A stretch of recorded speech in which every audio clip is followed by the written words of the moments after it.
It's another top of the table clash in the Championship on Saturday as Bristol City make the short journey up the M4 to take on Reading at the Madejski Stadium.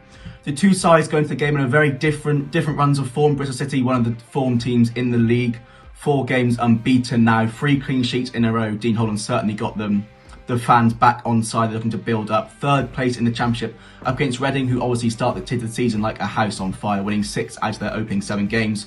But since they've dropped off, they're now without a win in 5. Though they got a respectable draw at the Den against Millwall in midweek, you can't remember.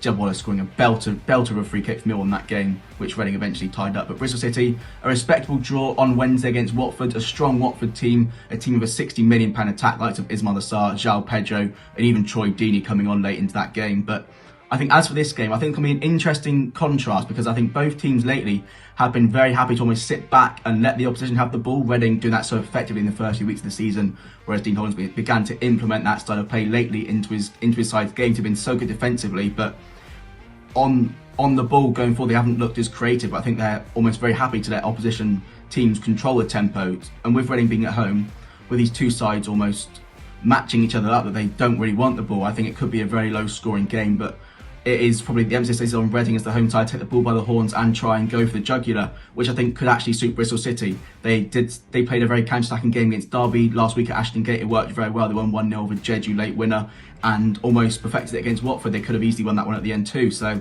I think it does almost suit them. I think the creative players will be key. I think the likes of Ovie Ajara and Jamie Patterson, they'll be the type of players to try and unlock a door, because I think it will be quite a close, low-scoring game. I think it will to be decided ultimately by a moment of magic from potentially one of them. As for a prediction, I think Bristol City, one of the form teams in the league, 4 unbeaten, I would back them for the win. Just think it'll be a 2-1 away win.